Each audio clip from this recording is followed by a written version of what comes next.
तो दोस्तों सीजी पाओ ने अपनी क्वार्टर थ्री के नंबर को डिस्क्लोज कर दिया है। तो चलिए देखते हैं क्या है क्वार्टर थ्री के नंबर्स।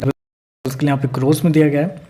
तो देखिए पिछले क्वार्टर की बात करें तो पिछले क्वार्टर में कंपनी ने 2412 करोड़ के आसपास का रेवेन्यू जनरेट की थी ऑपरेशन के थ्रू। पिछले साल 1978 करोड़ के आसपास, जबकि अभी देखें तो बढ़ के 2515 करोड़ कंपनी का जो रेवेन्यू है वो आपको जाता हुआ देखने को मिला। तो साल दर साल देखें तो साल दर साल कंपनी के रेवेन्यू के अंदर लगभग बोल सकते हैं 26% के आसपास की तेजी आपको देखने को मिलेगी। वहीं अगर क्वार्टरली बेस पे जाते हैं तो क्वार्टरली बेस पे लगभग 4% के आसपास की तेजी। तो कंपनी का रेवेन्यू देखें तो आपको साल दर साल क्वार्टर बढ़ता हुआ देखने को मिल रहा है।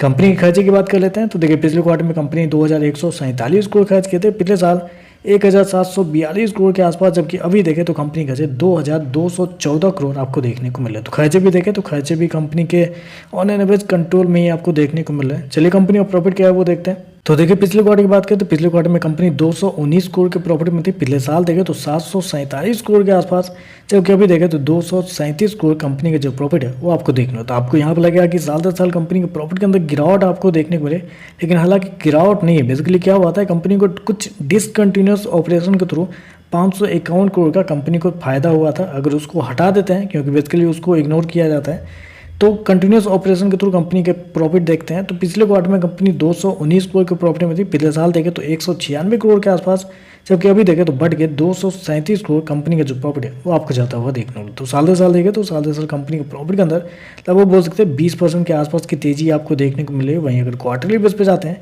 तो क्वार्टरली बेस पे भी कंपनी के रेवेन्यू के अंदर लगभग बोल सकते हैं 9% के आसपास की तेजी है। तो कंपनी का प्रॉफिट देखें तो आपको साल दर साल क्वार्टर बढ़ता हुआ देखने को मिल रहा है।